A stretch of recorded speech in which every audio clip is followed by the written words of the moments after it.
capítulo 12 de Êxodo, versículo 17 ao 20.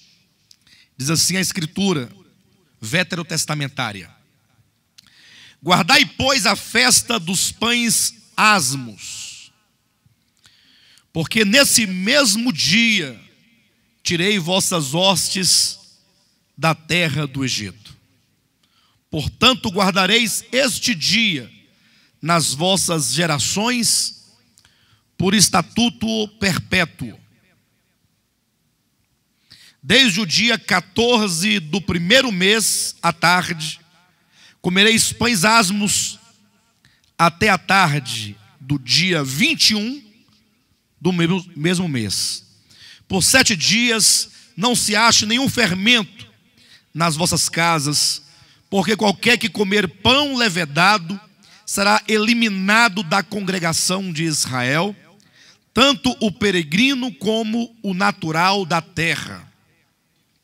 Nenhuma coisa levedada comereis, em todas as vossas habitações comereis pães asmos, isto é, pães sem fermento. Queridos, estamos hoje então dando sequência, dando continuidade às ministrações da série de mensagem, da primeira série de 7, intitulada As 7 Festas de Israel, a realidade de Cristo e a igreja. A festa dos pães asmos, portanto, é a segunda festa, porque a primeira foi a Páscoa. Embora, uma vez que a festa dos pães asmos acontecia juntamente com a festa da Páscoa, ambas as festas começavam no dia 14. Então, elas acabam se confundindo uma com a outra, né? Acaba se confundindo. Até na prática do povo de Israel, acabava por ser apenas uma festa, porque eles começavam a Páscoa já com os pães asmos e emendavam numa só. Entretanto, olhando de maneira bem particular, trata-se de 2 festas distintas. A primeira, a Páscoa; a segunda, a dos pães asmos; a terceira, das primícias; a quarta, do Pentecostes; a quinta, das trombetas; a sexta, do dia da expiação; e a sétima, a festa dos tabernáculos. São 7 festas. 7 festas que precisam, que devem ser contempladas de uma perspectiva neotestamentária. Como assim? Precisamos fazer a leitura dessas festas e procurar o significado que cada uma delas tem no Novo Testamento. Isso porque, como temos aqui enfaticamente demonstrado, a lei tem sombra de bens vindouros, não a realidade das coisas, né? Como está em Hebreus capítulo 10, versículo 1, quando o apóstolo declara que a lei, lá no Antigo Testamento, era apenas uma sombra daquilo que haveria de vir, coisas verdadeiras em realidade. Então essas festas, como fazem parte da lei, então certamente elas representavam algo que haveria de vir no futuro, enquanto a realidade é em Cristo. Razão porque colocamos o título como sendo As 7 Festas de Israel, a realidade de Cristo e a igreja. Ou seja, essas festas haverão de encontrar a sua concretização na pessoa de Cristo e na sua igreja. De maneira que essas festas representam, então, esse desfrute que o povo de Deus no Novo Testamento, que a igreja tem ao se reunir e festejar diante de Deus, ali cantando e glorificando as obras de Deus na pessoa de Cristo. A igreja se reúne então para celebrar uma grande festa. Mas alguém poderia dizer: pastor, salvo engano, ao ler em Levítico capítulo 23, me parece que a festa dos pães asmos começava no dia 15. No dia 15 do primeiro mês. Aí o Senhor começou essa mensagem dizendo que a festa dos pães asmos começava juntamente com a Páscoa, no dia 14. E de fato, tem essas duas informações, mas não há nenhuma contradição, se é dia 15 ou dia 14, haja vista que a Páscoa, ela acontecia no dia 14 do primeiro mês, mas no crepúsculo da tarde. Ou seja, quando o sol do dia 14 estava já no seu ocaso, como se diz comumente, estava se pondo, que é exatamente a transição, que é o início do dia 15. Então olha na sua Bíblia, Êxodo capítulo 12, versículo 18 diz: desde o dia 14 do mês, à tarde. Então é exatamente neste momento de transição que é o início do dia 15.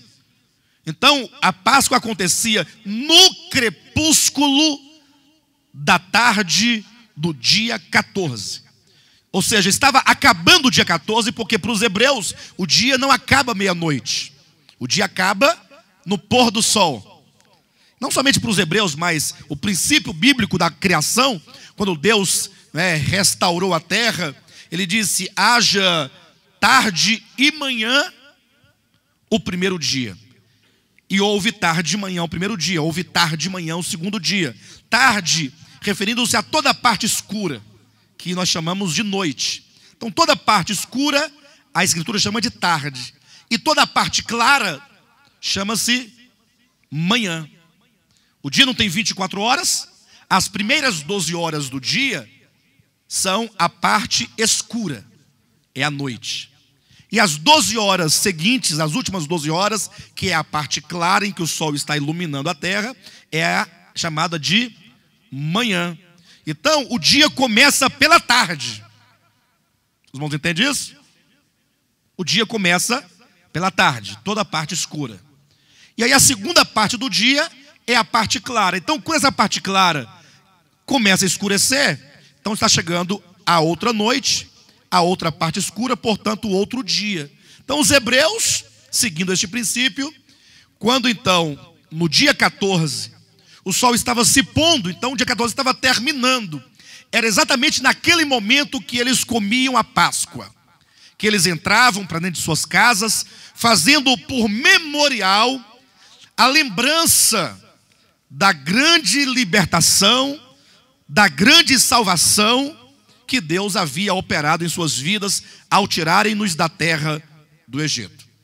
E então a Escritura diz que ao então comer o cordeiro pascal, nesse crepúsculo da tarde, nesse mesmo dia eles começavam a comer pães asmos. E aí vem a festa dos pães asmos. Pastor, o que era a festa dos pães asmos? Bem, celebrava-se a Páscoa e a partir de então todos os hebreus deveriam, por 7 dias, até a tarde do dia 21, eles deveriam comer pães sem fermento. Era de tal modo séria a questão, que Deus dizia: olha, nem sequer permita que haja fermento dentro das vossas casas. Vocês têm que tirar das vossas casas o fermento. Não, mas eu não vou usar no pão não, vou comer pão asmo.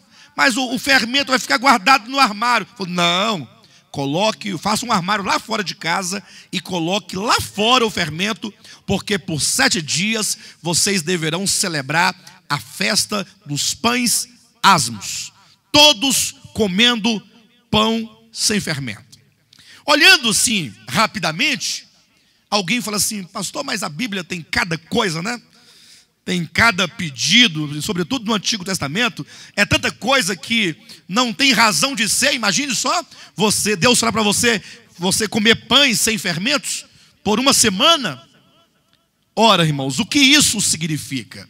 E aí a grande questão é essa: quando você compreende o que Deus queria ensinar ao seu povo por meio dessa representação, porque o pão aqui vai ter um significado. E o fermento também tem um significado.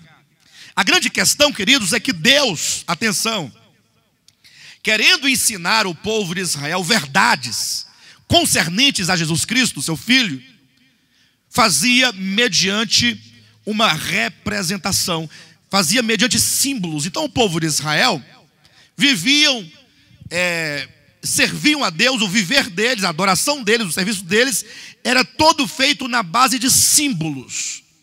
E eu acredito que eles não compreendiam muito daquilo. Acontece que, de tanto eles fazerem ano após ano, Páscoa, depois pães asmos, depois primícias, depois Pentecostes, eles foram caindo numa rotina de vida, De maneira que eles faziam, por exemplo, tratando-se aqui da festa dos pães asmos, eles não comiam o fermento, comiam pão sem fermento, tiravam de suas casas o fermento como um mero ritual. Sabe quando você já recebe aquela tradição e aquele costume, e você já não sabe mais por que você faz aquilo, só sabe que faz e que tem que ser feito. Mas você não compreende a substância, você não compreende o significado, você não compreende a verdade. E aqui está um ponto fundamental. Todo cristão precisa desenvolver uma consciência acerca da verdade. Porque quando você compreende a verdade de Deus, você sabe exatamente o que significa, o porquê. Então você tem agora um motivo por que caminhar. Quando, entretanto, você leva uma vida cristã, como quem empurra com a barriga, sem se importar com a razão, com o porquê, com a essência daquela verdade, a vida cristã se torna um mero ritual. Você vai à reunião porque... Por que você vai? Não, porque tem que ir. Não, porque todo mundo vai, né? Então domingo tem que ir. Domingo é dia de culto. Então você vai, você se veste a melhor roupa, penteia o cabelo, escova o dente, passa um perfume, fica todo feliz, vem. E aí você vai seguindo aquilo como uma tradição. Você perde o sentido da vida cristã. E isso vai criando um cansaço muito grande. Por isso que muitos acabam se perdendo ao longo do caminho. É preciso desenvolver uma consciência. Quero abrir aqui um parêntese no que estamos falando aqui sobre o significado da festa dos pães asmos.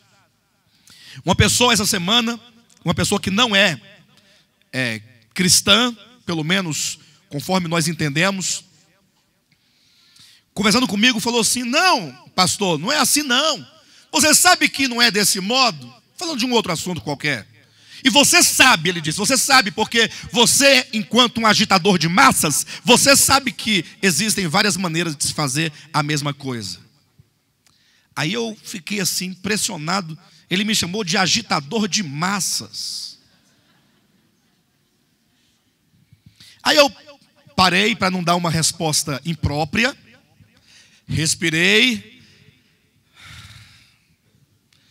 me equilibrei, invoquei do Espírito Santo o domínio próprio e fiz uma pergunta para aquele cidadão. Falei: o senhor sabe o que significa massas? Não, massa é o povo, é uma multidão. Falei: bem, pelo que eu percebo, eu disse para ele, você usa as palavras sem critério. Eu percebo que você vai falando como quem fala pelas tripas. Porque as tripas não faz seleção de nada. Vai só saindo, né? Quem fala tem que selecionar as palavras, para que você possa transmitir ao outro aquilo que de fato você quer falar. Porque se você fala sem entendimento, você fala bobagem. Ou não?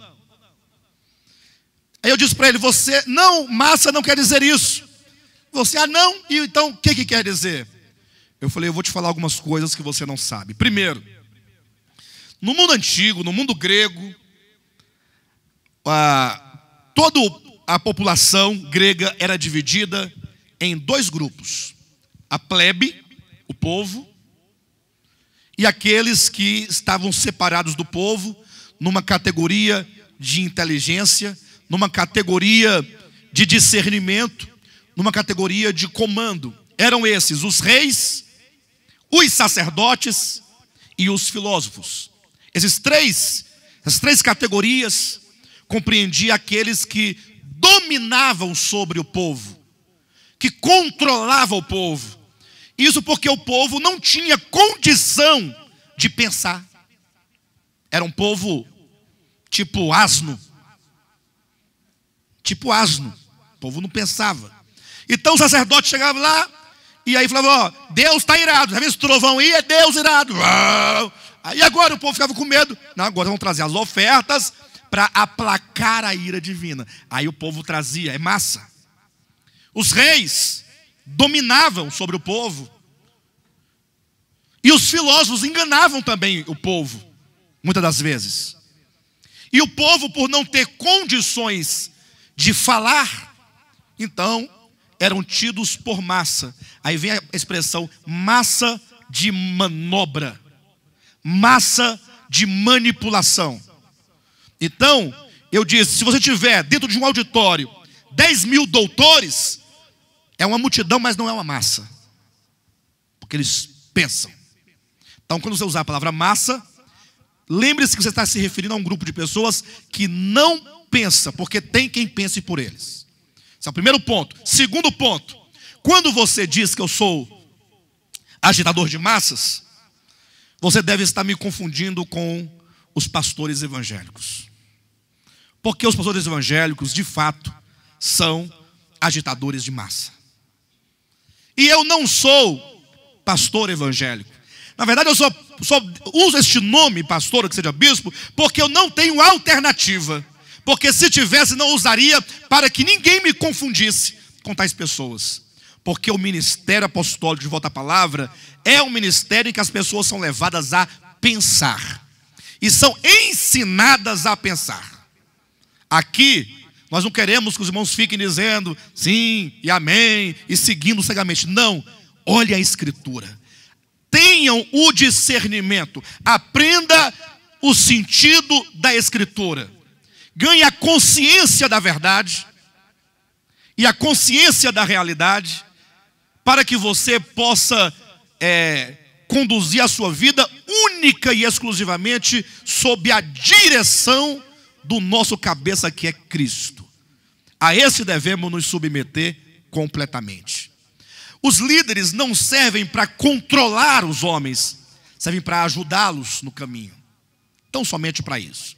Então, esse ministério, desde o seu princípio, do seu começo, é um ministério fundado no estudo, na palavra. Nós estamos empenhados aqui em estudos bíblicos, em seminários, em conferências, para que os irmãos todos possam se libertar da ignorância e então poder seguir a verdade com uma consciência, sabendo por que você serve a Deus. Eu abri esse parênteses porque eu falava aqui agora há pouco que o povo de Israel passou a viver fazendo aquelas cerimônias, aqueles ritos, mas sem a compreensão. Eles perderam o significado das coisas. Os irmãos entendem isso? E o cristão precisa ter a consciência da fé, a consciência da verdade, para que você caminhe encorajado a prosseguir, porque você sabe o que é. Então, o que significa a festa dos pães asmos? Pães asmos quer dizer literalmente pão sem fermento. Nós colocamos aqui então 3 momentos, 3 pontos de vista, que vão nos falar sobre 3 aspectos, ou pelo menos 2 aspectos, porque o terceiro será a junção dos 2 primeiros, 2 aspectos do significado dessa festa. A festa dos pães asmos significa minimamente 2 coisas. E a primeira coisa a que ela se refere, nós vamos verificar isso no Novo Testamento. Abra sua Bíblia, está em Êxodo capítulo 13, versículo 3. Os irmãos vão entender agora o porquê que Deus estabeleceu a festa dos pães asmos juntamente com a Páscoa. Nesse sentido, nesse primeiro aspecto, a Páscoa, a festa dos pães asmos está intimamente relacionada à festa da Páscoa. Capítulo 13, versículo 3 diz assim: Disse Moisés ao povo: Lembrai-vos deste mesmo dia em que saíste do Egito, da casa da servidão.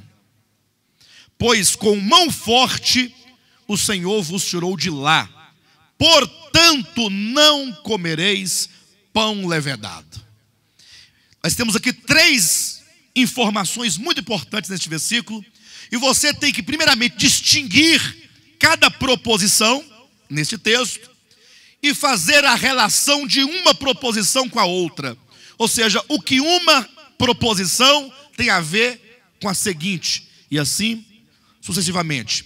Primeira proposição: lembrai-vos deste mesmo dia em que saíste do Egito, da casa da servidão.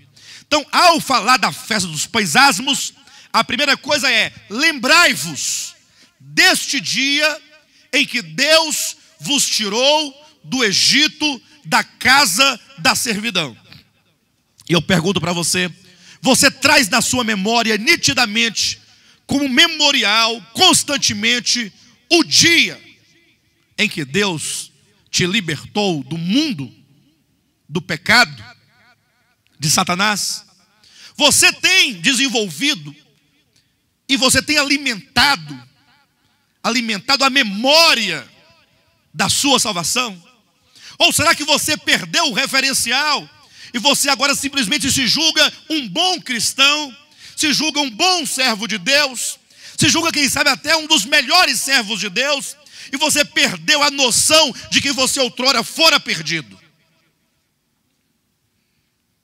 Diga sim para você mesmo, não como quem repete porque o outro manda repetir, mas desenvolva a consciência dizendo assim: um dia, diga, um dia eu estava no mundo de Satanás, perdido, como filho da ira, debaixo da condenação. Você tem que se lembrar disso. Senão o seu coração não será grato ao Senhor. Senão logo você vai estar totalmente corrompido, cheio de fermento. O fermento vai entrar no seu coração, na sua mente, na sua alma, de tal modo que você será um cristão inchado de orgulho e de presunção, por olhar para trás e ver pessoas escravas, viciadas, destruídas, e você olhar para você e considerar que você não está destruído, você não está acabado, você não está acorrentado. Logo você vai começar a ficar cheio de orgulho, cheio de presunção. O primeiro ponto é: lembrai-vos deste mesmo dia em que saíste do Egito. Segundo, pois com mão forte o Senhor vos tirou de lá. Quando você se lembra que você esteve escravo, você também se lembra que você deixou de ser escravo, não pela sua própria capacidade, não porque você é melhor do que os outros, não porque eu decidi seguir a Cristo, eu aceitei a Jesus. Tem que tomar uma decisão. O fulano não toma, é problema dele. Eu tomei minha decisão. Não é assim. Você não saiu da casa da escravidão, do mundo pecaminoso, de debaixo da ira de Deus, porque você é bom. Não, foi a mão poderosa de Deus que te tirou do pecado. Ou seja, isso tira de você qualquer presunção de achar-se bom ou de considerar-se melhor. Portanto, e está concluindo o pensamento, portanto, uma vez que você se lembra que foi escravo, mas foi liberto, e você então confere à mão poderosa de Deus essa libertação, não a você mesmo, por esta razão, por essas duas razões, você então não comerá pão levedado. Portanto, não comereis pão levedado. É a terceira proposição de Êxodo 13:3. Os irmãos conseguem agora ver esses três momentos aí no texto? Lembrai-vos desse mesmo dia em que saís da terra do Egito. Primeiro. Segundo, pois com mão forte o Senhor vos tirou de lá. Terceiro, portanto não comereis pão levedado. E aqui nós temos, portanto, o primeiro significado. Veja como Deus é sábio. Deus pegou um pão, um simples pão, feito de farinha, e agora ele toma o fermento para representar a corrupção da fé. O que é a corrupção da fé? É porque Deus, na sua infinita sabedoria, Ele sabia, e Ele sabe muito bem, que o homem, ele é tendencioso a se esquecer das maravilhas de Deus. Logo o homem se esquece do sacrifício vicário, ele se esquece da morte redentora, ele se esquece da condição em que ele estava, que ele não tinha força de se levantar, que ele não tinha condições de se erguer. Salmo de número 40, quando o salmista diz que o Senhor o tirou de um tremedal de lama. Ele estava totalmente sem condições, numa areia movediça. Quanto mais tentava sair, mais se afundava.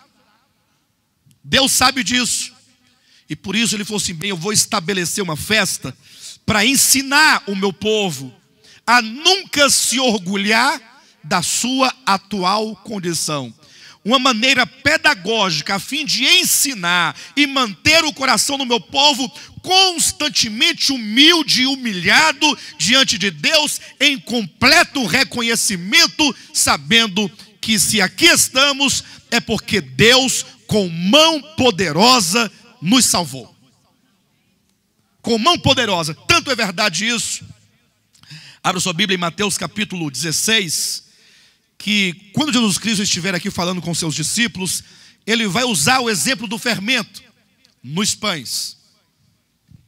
Mateus 16, versículo 6, versículo 11 e 12 também.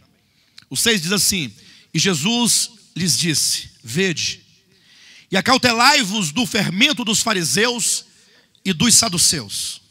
Jesus adverte aos discípulos contra o fermento dos fariseus. Aí no 7 diz assim: olha, eles porém discorriam entre si dizendo: é porque nós não trouxemos pão. Olha como é que acontecem as coisas. Olha como acontecem as coisas. Preste atenção, olhem para mim. Jesus falou assim: olha, discípulos, cuidado com o fermento dos fariseus e dos saduceus. Cuidado, porque eles têm um fermento que pode corrompê-los. Aí os discípulos, com a mente material, humana, como fazem a maioria dos cristãos evangélicos, que olham a Bíblia do seu aspecto meramente material, falam assim: ele está dizendo isso porque nós não trouxemos pão. Então, ele deve estar preocupado com o fato de nós não termos pão. Aí eu pergunto: o que tem a ver uma coisa com a outra? Jesus disse: cuidado com o fermento dos fariseus. É porque nós não trouxemos pães. Isso é porque a mente dos discípulos não podia entender as coisas espirituais, como Jesus falava também simbolicamente, tomando o fermento para ilustrar algo negativo. Aí continua dizendo o versículo 9, versículo 8: percebendo-o, Jesus disse: por que discorreis entre vós, homens de pequena fé, sobre o não terdes pão? Não compreendeis ainda, nem vos lembrais dos 5 pães para 5.000 homens, e de quantos cestos tomastes? Nem dos 7 pães para os 4.000, e de quantos cestos tomastes? Como não compreendeis que não vos falei a respeito de pães? E sim, acautelai-vos do fermento dos fariseus e dos saduceus. Então, versículo 12, entenderam que não lhes dissera que se acautelassem do fermento de pães, mas deveriam eles se acautelar de quê? Da doutrina dos fariseus. Da doutrina. Então o fermento, ele tem um significado. Qual é o significado primário do fermento? Quando Jesus falou assim: cuidado com o fermento dos fariseus, ele queria dizer o quê? Cuidado com a doutrina dos fariseus. Portanto, fermento aqui significa o quê? Não estou entendendo. Doutrina. Doutrina de fariseus. Doutrina de saduceus. Pastor, e qual é a doutrina dos fariseus? Ora, nós vamos saber exatamente quando, depois da morte e ressurreição de Cristo, quando a igreja começou a crescer e a se multiplicar, e muitas pessoas foram se convertendo a Jesus Cristo, diz a Bíblia que muitos fariseus e escribas se converteram a Jesus Cristo. E aí isso trouxe um grande problema para a igreja. Não porque eles haviam crido, mas porque, por não compreenderem a verdade, eles começaram a perturbar a igreja com a sua doutrina. Eles diziam: se você não guardar a lei, não pode ser salvo. A doutrina dos escribas e fariseus é a doutrina da salvação por meio de obras. E aí logo os irmãos vão entender a relação de Êxodo capítulo 12 e 13 com Mateus 16. Porque lá em Êxodo 12, temos a Páscoa. Veja, o povo de Israel estava prisioneiro, oprimido, escravo, debaixo de feitores, sofrendo, não tinham condições de sair de lá. Deus, com mão poderosa, com asas de águia, como está lá no capítulo 19 de Êxodo, foi lá e os tirou do Egito. É a salvação, é a libertação. Então, essa salvação de Deus, mediante a morte do Cordeiro Pascal, significa o modo de Deus salvar o homem é por meio de um sacrifício substitutivo. É por meio de um cordeiro que é imolado no lugar do homem. Jesus é esse cordeiro. O modo de Deus salvar o homem é oferecendo a ele gratuitamente um sacrifício no seu lugar. Quantos aqui creem que Jesus Cristo morreu por você?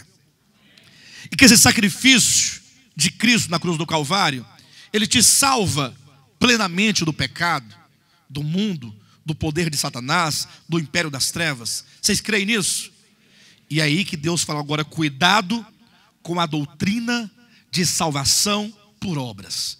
Cuidado com o fermento. Por isso, retirai de vossas casas e dos vossos pães todo o fermento. Ou seja, a sua fé tem que estar constantemente alicerçada no sacrifício de Cristo. Sou salvo porque Jesus morreu por mim, unicamente, nada mais. Retirar o fermento significa você se manter livre da corrupção, da doutrina perversa da salvação pelas obras. É por isso que hoje em dia nós vemos os cristãos com tanta dificuldade de servir a Deus. Porque um dia o Senhor foi lá e os tirou do mal, os tirou do pecado, os tirou das trevas. Deus os salvou com mão poderosa, porque aquele indivíduo, ele não tinha condições em si mesmo de sair daquela situação. Aí Deus foi e o salvou. Só que aí logo ele começou a ser conduzido dentro de um aprisco cristão evangélico. E aí começaram a corromper a mente e o coração dessa pessoa, colocando fermento. Como está lá em Mateus 13, 33, uma mulher escondeu na fina flor de farinha o fermento. A mulher que esconde o fermento e vai colocando o fermento. E aquele cristão vai ficando inchado. Ele vai ficando orgulhoso. E ele vai ficando presunçoso, julgando que a condição em que ele se encontra, uma condição de santidade, uma condição de estar apto para ser salvo, se Jesus vier agora, eu sou arrebatado para morar no céu. Um orgulho, como se tudo isso dependesse da sua obra, da sua atitude, da sua santificação. E aí entra um conceito equivocado que os cristãos levam, muitos deles até hoje. Olha, nós temos que nos santificar. Já ouviram isso? Você tem que se santificar. Ah, então se eu tenho que me santificar, é verdade, está em Hebreus capítulo 12, versículo 14. Sem a santificação ninguém verá o Senhor. E o que é se santificar? É você começar a se separar. Santificar como se separar. Aí você se separa primeiramente da sua família, porque a família sua faz festa. Então, lá eu não vou mais. Não vou mais no almoço da família, porque eles são um bando de pecadores e eu sou santo. Porque lá eles vão ouvir a música tal, vão beber a bebida tal, e eu não faço dessa maneira. Aí vai se excluindo dos amigos, aí vai se excluindo de um tipo de coisa, do outro tipo, e aí ele vai ficando ali, e aí ele começa a considerar-se não mais um pecador.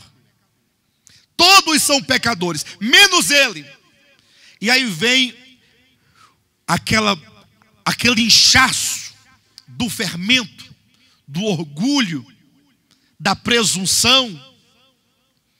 E aí ele quase já não consegue mais falar com as pessoas. Dentro da sua própria comunidade, da sua própria igreja, ele agora fica acusando os irmãos que não estão à sua altura, porque não oram o tanto que ele ora, não jejua o tanto que ele jejua.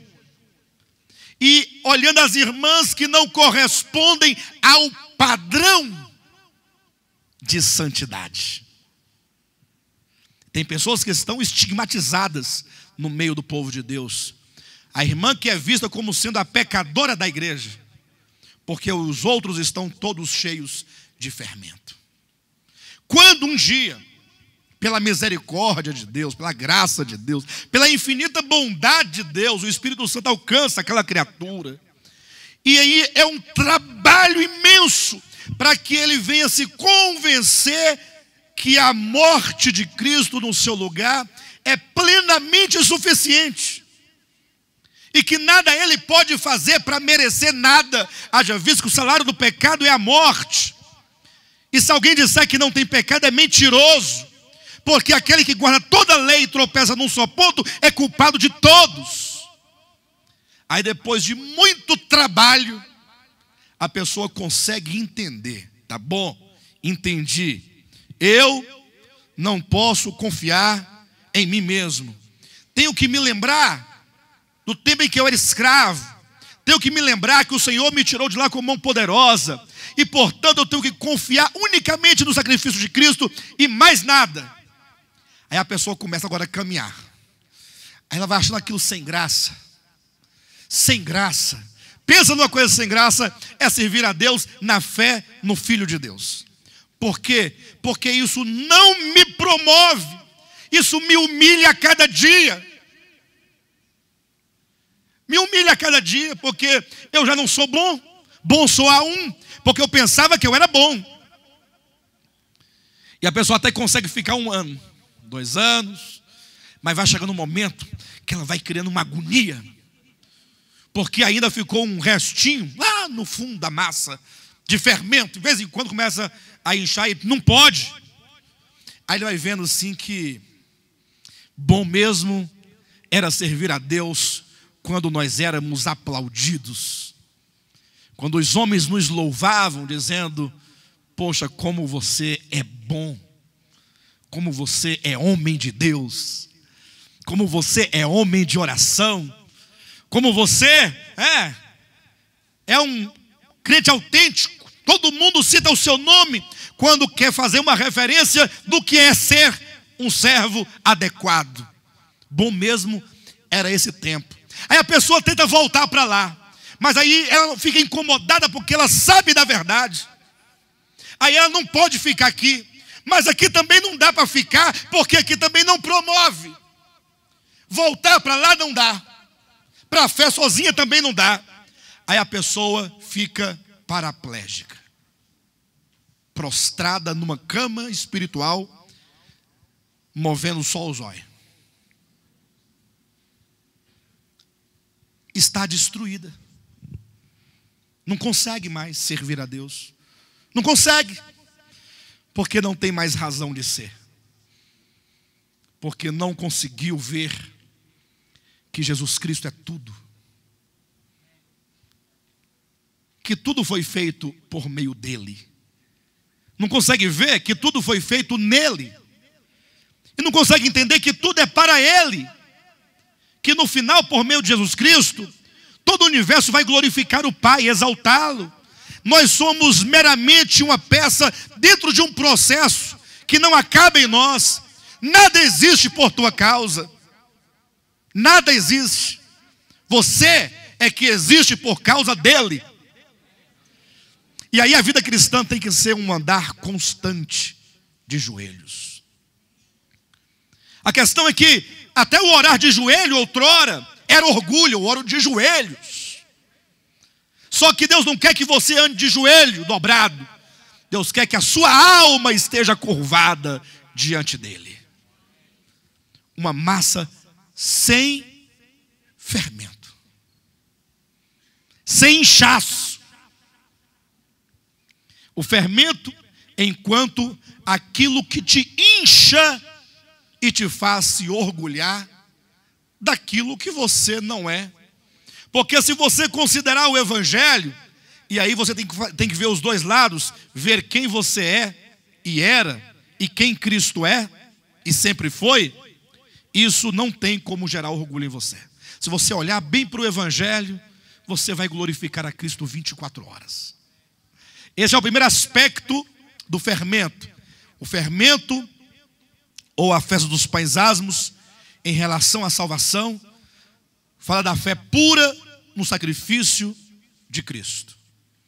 Tanto é verdade, e eu já ia pular o tópico, mas isso aqui é tão importante, que eu vou falar pela milésima vez, Êxodo capítulo 12, não posso deixar de falar, versículos 43 e 48, ao ler o capítulo 12 de Êxodo, você ficará um pouco confuso, porque começa falando sobre a Páscoa, daqui a pouco está falando sobre os pães asmos, aí está falando da Páscoa de novo, porque os pães asmos, ainda que tendo essa diferença, ela está vinculada à Páscoa intimamente, porque a festa da Páscoa só ganha sentido, ou melhor, a festa do pães asmos só ganha sentido juntamente com a Páscoa, porque a Páscoa é o sacrifício de Cristo, e a festa dos pães asmos é o meu coração e a minha fé destituída de qualquer ideia de bondade própria, ou de força ou capacidade própria.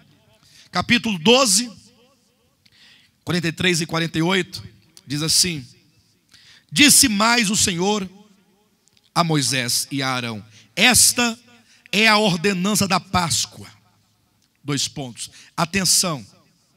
Nenhum estrangeiro comerá dela.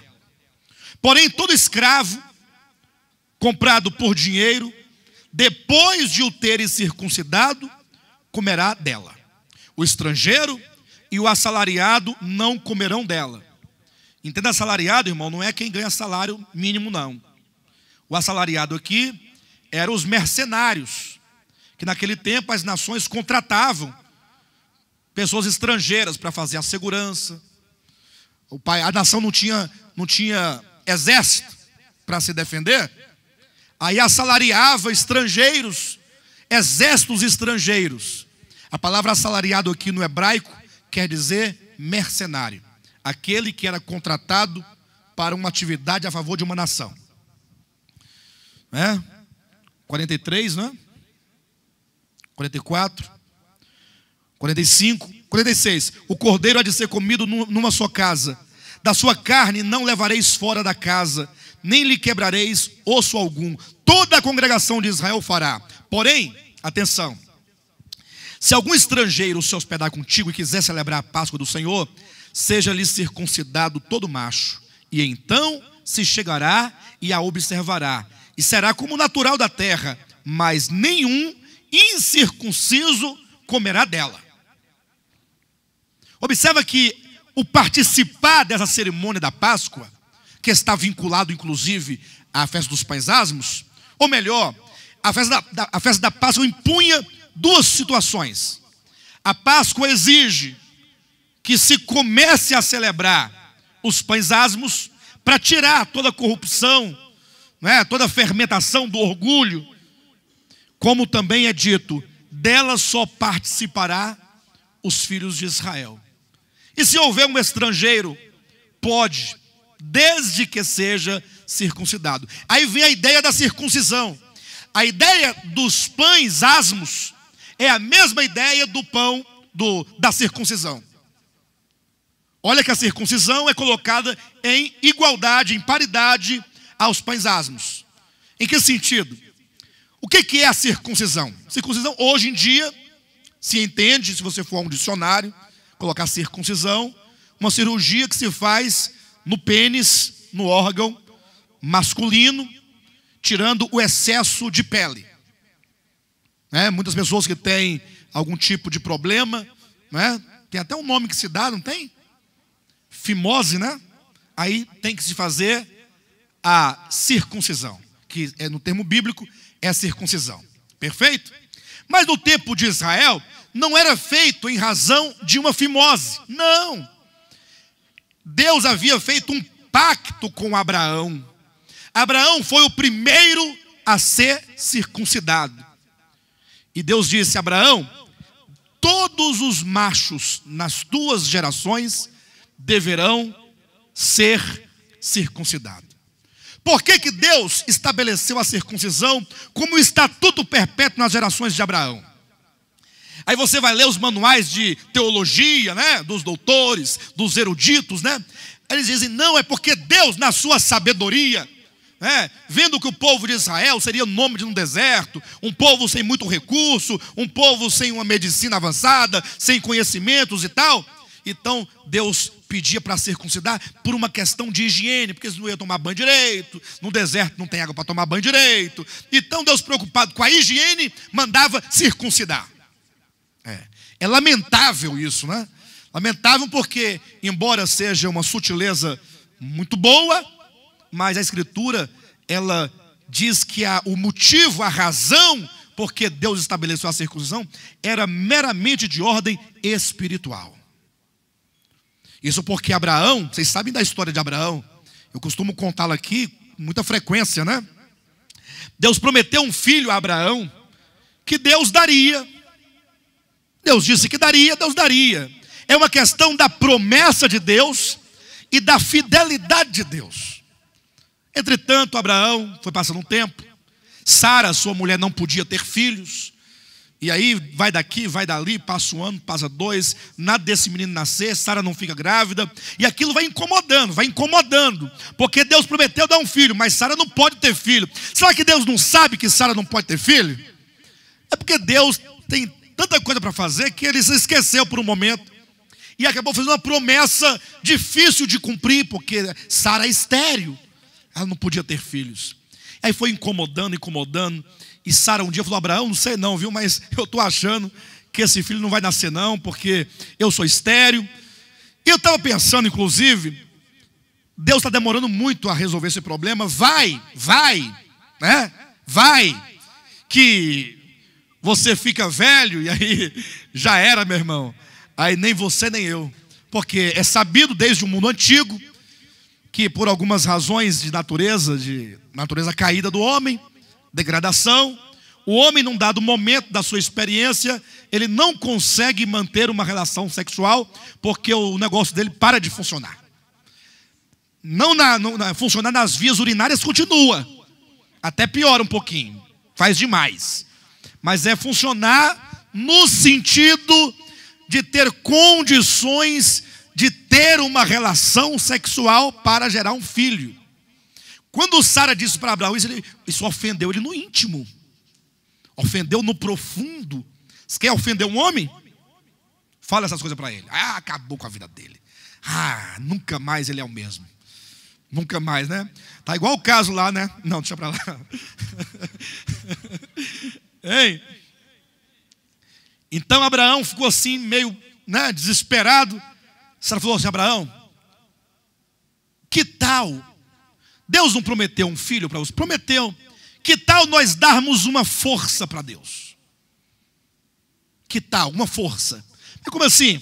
Não, Deus vai te dar o filho, mas aí você vai e faz o filho na escrava enquanto você tem capacidade natural. Olha o fermento aí. Presente no sentido espiritual da capacidade de fazer algo para Deus.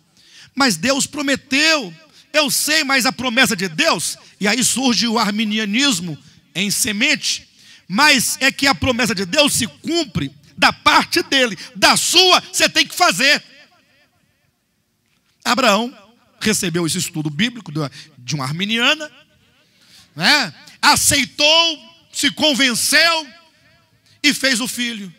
E aí Deus, quando viu que Abraão virou arminiano nesse aspecto, de achar que Deus precisava da sua capacidade para que Deus cumprisse sua promessa, o que Deus fez? Deus falou assim: bem, já que Abraão pensa assim, eu vou esperar que toda a sua capacidade se esgote, acabe. Eu vou esperá-lo até que ele chegue numa condição de completa impotência sexual.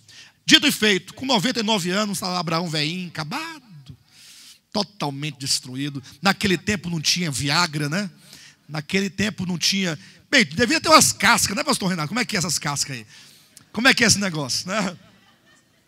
Falando disso, a irmã Emília estava me falando ontem, foi ontem a irmã Emília me falou que numa cidade dela, do pastor Moisés, tinha uma árvore lá, que o povo dizia que era boa para essas coisas. E o povo estava matando a árvore, porque cada um queria dar uma mordida na árvore. A árvore estava secando, morrendo. Foi na sua terra, pastor Moisés? Na sua... Não, não foi não. Pastor Moisés, não foi na minha terra, não. Ele estava matando a árvore, pastor Moisés. Tem condições agora dessa? Passava, dava uma mordida, voltava, outra mordida na árvore. Acaba com os dentes com a árvore e não resolvia nada. Bem, estava lá Abraão, coitado de Abraão, velhinho. Aí Deus apareceu para Abraão e disse: Abraão, ouve bem, abra bem os teus ouvidos. Eu sou o Deus Todo-Poderoso. A salvação está nessa base. É no poder de Deus. Não é no seu poder. Não é na sua capacidade. Eu sou o Deus Todo-Poderoso. Queres ser perfeito? Ande na minha presença e serás perfeito. É só andar. Ele é que vai te aperfeiçoar, não é você. Abraão, agora eu cumprirei a minha promessa de te dar um filho. Agora, mas Senhor, agora? É agora. É agora que você não pode, é que eu darei. Porque eu vou mostrar que quando eu prometo, eu cumpro, independentemente do homem. Entretanto, faremos aqui um pacto, nós dois. Um pacto que você vai passar para toda a sua geração futura. Você vai circuncidar. Você vai tirar o excesso de pele, ou a pele do prepúcio, e vai jogar fora. Olha como é que Deus é pedagógico. 7 dias comendo pães asmos. Retira o fermento. Agora Deus fala para Abraão: Abraão, corta um pedaço. Aí pega na mão o pedaço. E esse é o ritual. Corta e lança fora. Como quem diz: eu estou abrindo mão e eu jogo fora aquilo em que confiei. Não confio em mim. E aí, para representar essa confiança absoluta em Deus e a não confiança em si próprio, tinha um ritual para representar essa verdade. É só para representar. Os irmãos entendem isso? E isso passou para as gerações futuras, passou para Isaac, depois para Jacó, depois para os filhos de Jacó, depois na história do povo de Israel. E aí aconteceu uma coisa engraçada. Olha como o ser humano, presta atenção, é problemático. Aquilo que deveria representar a plena confiança em Deus e a não confiança em si próprio, quando os filhos de Israel perderam a consciência do significado daquilo, aquilo que representava a completa humildade diante de Deus, passou a representar o maior orgulho do povo de Israel. Eles passaram a se orgulhar. Vem cá, o senhor é circuncidado? Não, né? Infelizmente. Só os circuncisos é que são o povo de Deus. Olha como é que eles tomaram uma coisa tão boa e a tornaram tão perversa. Porque ao invés daquilo humilhá-los, porque cada vez que se fazia a circuncisão, eles tinham que se lembrar: não podemos confiar na carne, não podemos confiar em nossa capacidade natural, só confiamos em Deus, como fez Abraão. Abraão errou, quando ele pensou que Deus precisava da força dele, da ajuda dele. Aí então Deus foi e mandou que ele arrancasse e jogasse fora. E nós, como Abraão, que cremos, procedemos da mesma maneira. Mas não, ficaram orgulhosos. Abra sua Bíblia rapidamente em Romanos capítulo 4. Vamos ler o 10 e o 11, né? Como, pois, lhe foi atribuída, ou seja, como que a justiça de Deus foi atribuída ou imputada a Abraão? Estando ele já circuncidado ou ainda incircunciso? Não no regime da circuncisão, e sim quando incircunciso. E recebeu, atenção, o sinal da circuncisão como selo da justiça da fé que teve quando ainda incircunciso, para vir a ser o pai de todos os que creem, embora não circuncidados, a fim de que lhe seja imputada a justiça. Abraão recebeu o sinal da circuncisão como selo, não é isso? Da justiça que vem de quê? Atenção, pessoal. Abraão recebeu o sinal da circuncisão para ser o selo da justiça que provém da fé. A circuncisão é o selo da justiça que provém da fé. O que significa a circuncisão? O selo da justiça que se adquire por meio de obras. Não. A circuncisão é o selo da justiça que é adquirida pelos méritos humanos, pela capacidade humana, para aquilo que o homem pode realizar. Não. A justiça que vem da fé. Um dia, o Espírito Santo me deu fé para eu crer no unigênito do Filho de Deus. E quando então eu criei, Deus olhou para o universo, Deus olhou para o diabo, Deus olhou para os demônios, para principados e potestades, e para tudo e para todos, e disse: este que creu no meu Filho Jesus Cristo é justo. Deus disse que eu sou justo, porque Ele me deu a sua própria justiça, Ele me cobriu com a sua justiça. O seu Filho se fez justiça para mim e me envolveu. E Deus, quando olha para mim, só pode ver o seu Filho, porque é Deus que me justifica. Ninguém pode me condenar. Colossenses capítulo 2, veja os versículos 11 em diante. Nele, que é em Cristo, né? Nele também fostes circuncidados. Quem aqui foi circuncidado em Cristo? O que isso significa para você? Hã? O que isso significa para você?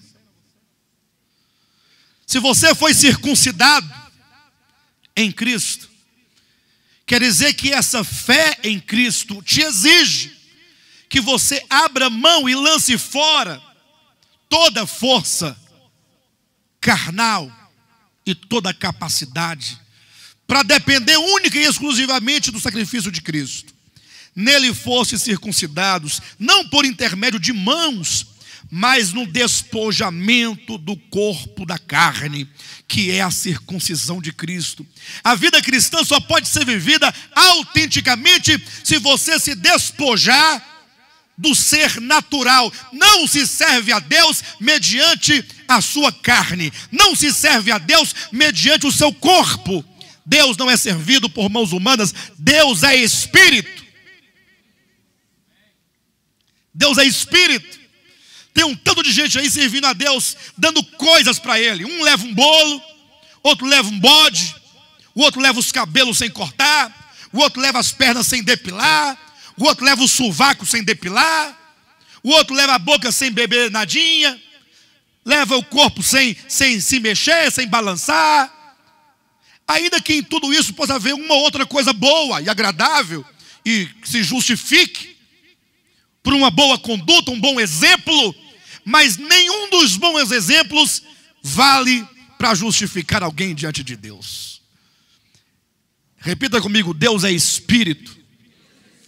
Diga: Deus não é servido por mãos humanas. Para servir a Deus, você tem que despojar o corpo da carne. Versículo 12: tendo sido sepultados juntamente com ele no batismo, no qual igualmente fostes ressuscitados mediante a fé no poder de Deus que o ressuscitou dentre os mortos. E a vós outros que estáveis mortos pelas vossas transgressões e pela incircuncisão da vossa carne, vos deu vida juntamente com ele, perdoando todos os nossos delitos, tendo cancelado o escrito de dívida que era contra nós e que constava de ordenanças, o qual nos era prejudicial, removeu-o inteiramente, encravando-o na cruz, e despojando os principados e as potestades, publicamente os expôs ao desprezo, triunfando deles na cruz. Olha para o sacrifício de Cristo Jesus. Olhe para o sacrifício. Lance fora o fermento dessa massa. Seja uma nova massa. Entretanto, o fermento também representa uma outra coisa. Para que você possa festejar e celebrar a Deus a festa dos pães asmos, o fermento vem a simbolizar uma outra coisa, e essa é a grandeza da Escritura, quando consegue equilibrar duas coisas aparentemente contrárias. Abra sua Bíblia em 1 Coríntios capítulo 5. Eu quero ler a partir do versículo 1 com os irmãos, até o versículo 7. Ou seja, o versículo 9. Veja na sua Bíblia, acompanhe. Geralmente se ouve que há entre vós imoralidade, e imoralidade tal como nem mesmo entre os gentios, isto é, haver quem se atreva a possuir a mulher de seu próprio pai. Estão observando o que estava acontecendo na igreja de Corinto? Tinha lá um jovem que estava tendo relações sexuais com a mulher do seu próprio pai. Certamente não era sua mãe, mas era a mulher do pai. Fosse ela uma madrasta ou qualquer coisa semelhante, sem entrar nos méritos, o fato é que estava havendo uma imoralidade desse nível e desse tipo, que o apóstolo Paulo diz que sequer ouvia falar disso entre os gentios. Tamanho era o absurdo que estava acontecendo. 2. E contudo, apesar disso, andais vós ensoberbecidos, e não chegastes a lamentar para que fosse tirado do vosso meio quem tamanho ultraje praticou. Eu, na verdade, ainda que ausente em pessoa, mas presente em espírito, já sentenciei, como se estivesse presente, que o autor de tal infâmia seja, em nome de Jesus Cristo, reunidos vós e o meu espírito, com o poder de Jesus nosso Senhor, esse seja entregue a Satanás para a destruição da carne, a fim de que o espírito seja salvo no dia do Senhor. Versículo 6. Não é boa a vossa jactância. Não sabeis que um pouco de fermento leveda a massa toda? Ou seja, se vocês permitem que tal coisa aconteça no vosso meio, vocês não chegam a lamentar, não chegam a se arrepender, vocês estão cheios de presunção, de orgulho. Vocês não sabem que um pouco de fermento leveda toda a massa? E aqui o fermento não vem a significar o inchaço de quem se considera bom. Aqui o fermento significa a corrupção da massa. Como que o fermento é capaz de corromper a massa, e aqui o fermento vem a representar o pecado. Mas entenda, o pecado segundo a Escritura. Não é o pecado segundo os costumes, segundo a religião. Isso porque a religião cristã evangélica criou um rol de pecados. Eles criaram. São os pecados culturais, que determinado povo, em determinado tempo, estabelece como sendo pecado, e quem fizer peca, embora Deus não tenha nada a ver com aquilo. Enquanto que os verdadeiros pecados, que não são locais, e que estão na Escritura aqui revelados como tais, eles praticam sem nenhum tipo de problema. É dito, versículo 7, lançai fora o velho fermento, para que sejais nova massa, como sois de fato, sem fermento. Pois também Cristo, nosso Cordeiro Pascal, foi imolado. Por isso celebremos a festa não com o velho fermento, nem com o fermento da maldade, da malícia, e sim com os asmos da sinceridade e da verdade. Já em carta vos escrevi que não vos associeis com os impuros. E aqui o apóstolo Paulo, então, nos convida a repensar a questão do pecado. O pecado enquanto pecado aos olhos de Deus. Não é aqueles costumes que você aprendeu no passado. Lembram que as mulheres não podiam usar brinco, que era pecado? Lembram disso? Você lembra, né? Muito bem. No meu tempo de infância era engraçado, porque raras eram as irmãs que tinham cabelo bom. Isso há 30 anos. Não tinha progressiva, não tinha chapinha. Hã? Nenê. Enê. Era um produto, uma coisa, né? Eu me lembro que tinha aqueles negócios que colocava assim a cabeça dentro, no salão. Ficava aquele vaporzão. Para poder quebrar, diminuir o volume do cabelo.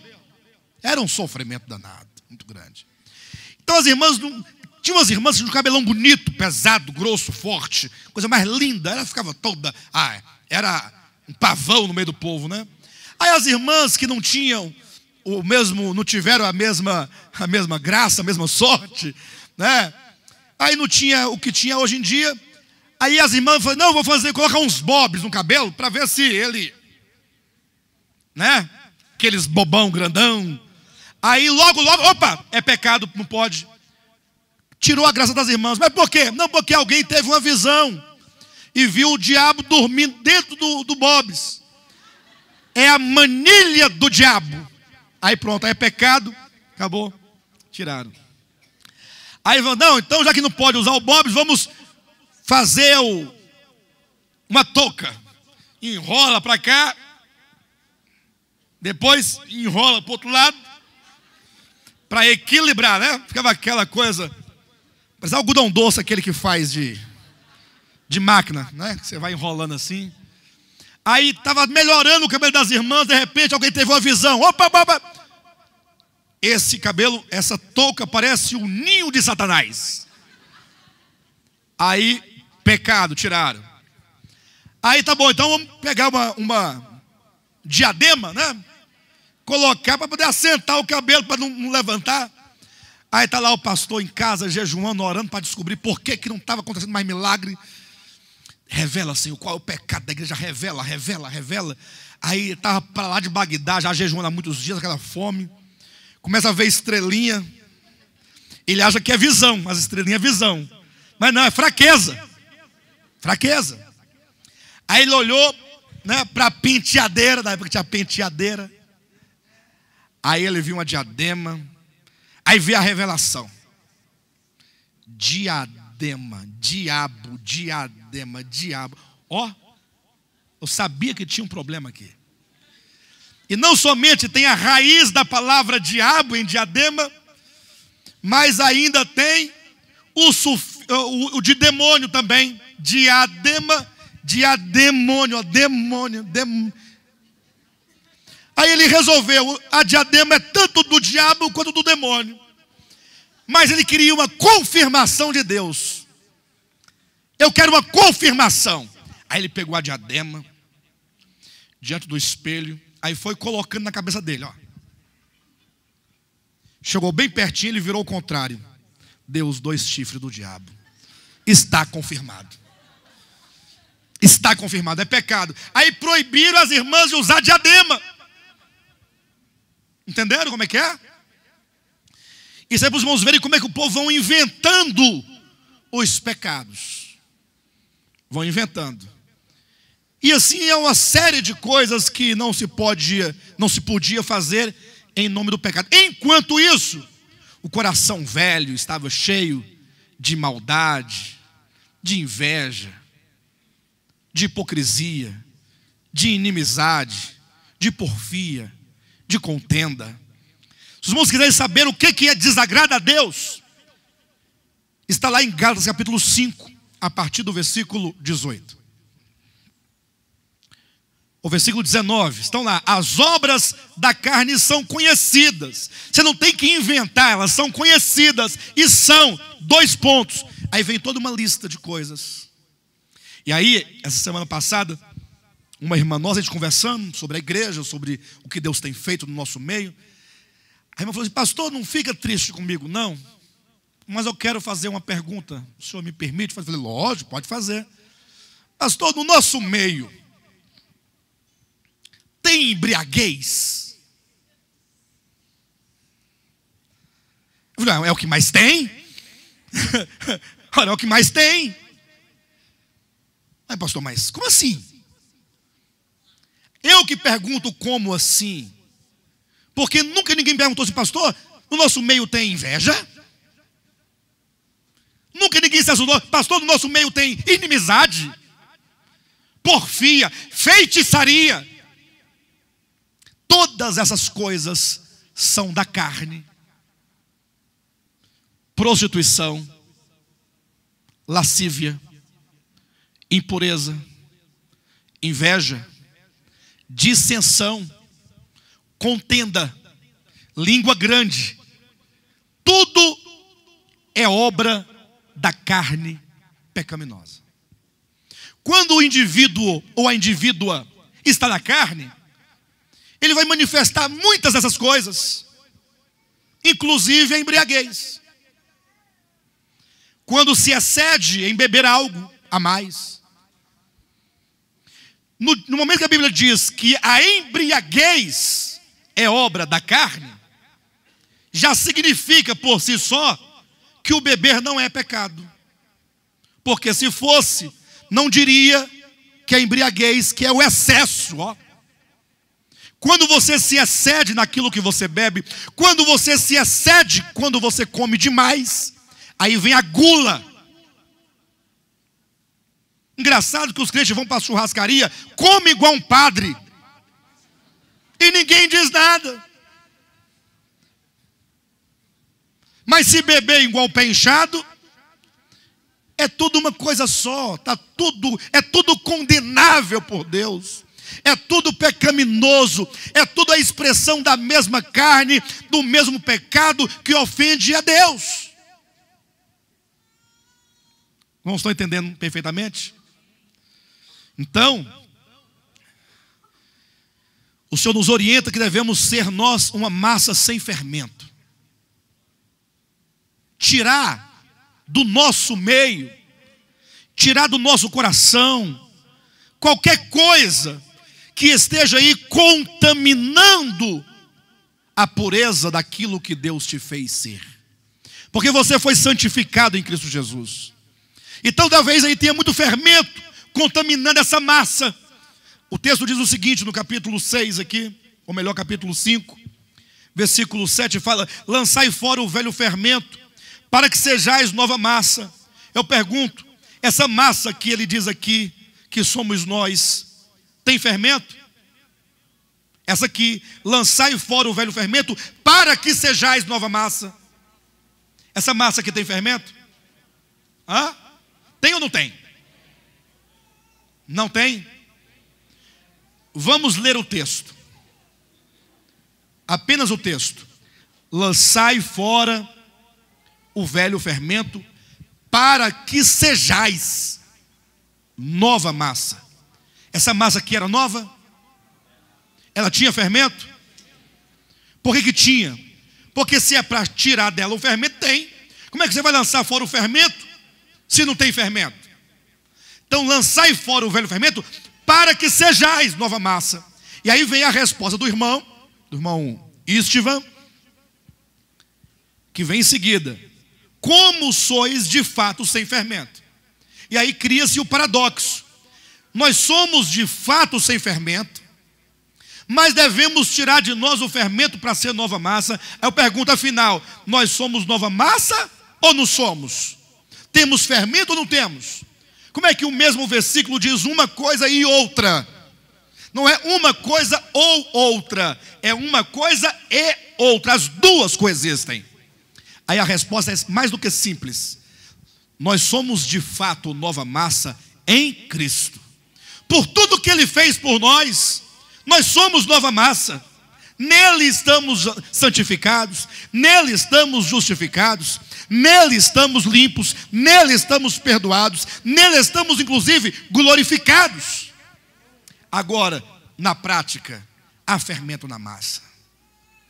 Pecado, quanta inimizade tem aí dentro do seu coração, quanta impureza, quanta inveja, quanta disseção, facção, pornografia, tanta coisa entulhando, fermentando, corrompendo a pureza de uma vida cristã. E é aí que nós temos que repensar a Escritura e repensar a nossa experiência. Pelo poder do Espírito Santo, nós vencemos a carne pecaminosa. Pelo poder do Espírito Santo. Temos que buscá-lo. Não como quem busca para receber poder, para falar e... Nada disso, é como quem o busca para que ele realize uma obra. Porque as pessoas estão buscando o Espírito Santo para receber a unção da panela de pressão. Não é, maisinha? A pessoa recebe a unção da panela de pressão. Aí fica, né? Igual aquele pino. A unção do prego. Tinha um irmão que tinha a unção do prego, sai pulando de um pé só. Hoje em dia as unções estão se aperfeiçoando, né? Tem muito agora a unção da leoa, da tigresa. A irmã já comprou uma bota até aqui, de couro. Já está usando uma calça de couro, toda de couro. A mulher gata.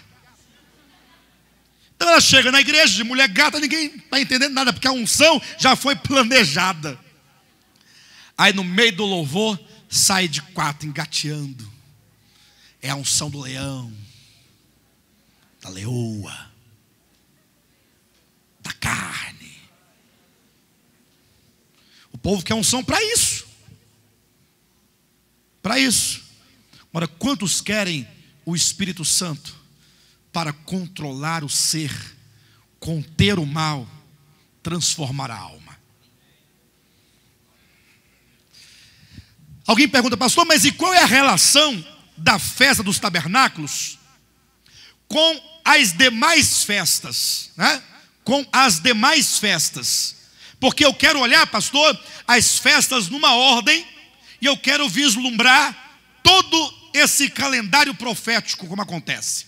Se a primeira Páscoa, pastor, diz de Cristo como Cordeiro Pascal, ou seja, fala de Cristo na sua morte, com a Páscoa cumpriu-se, ou melhor, com a morte de Cristo cumpriu-se a Páscoa, quando ele morreu na cruz do Calvário, lá estava o Cordeiro Pascal, imolado.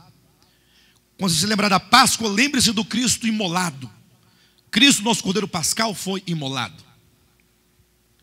E o que vem a ser então, em seguida, nessa direção? Segue-se ao Cristo imolado os pães asmos.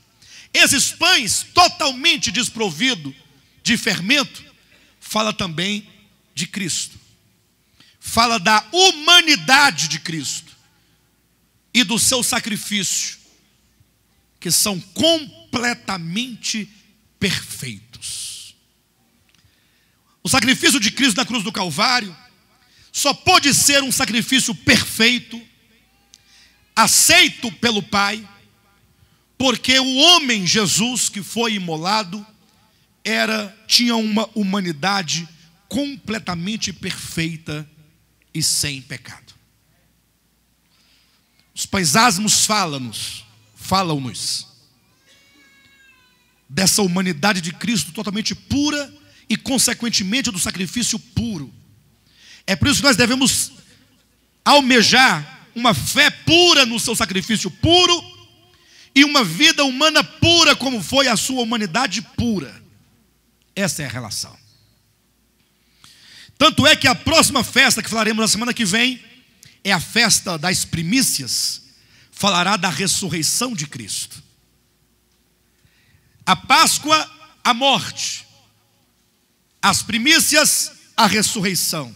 E no meio, a humanidade perfeita de Cristo, o que possibilita a sua ressurreição.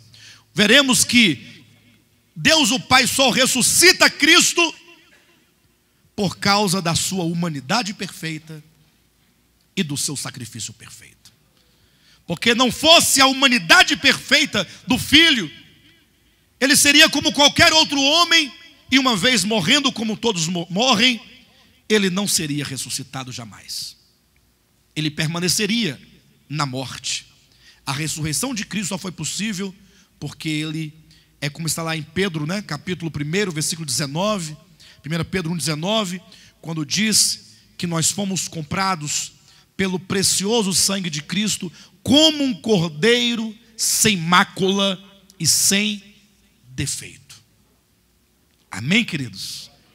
Que os irmãos todos possam digerir este pão asmo, que é essa palavra, que os irmãos possam pensar isso, orem essa mensagem, para que Deus possa ir trabalhando em nós profundamente, até alcançarmos a última festa, a festa dos tabernáculos, que será o reino milenar. Amém, amados?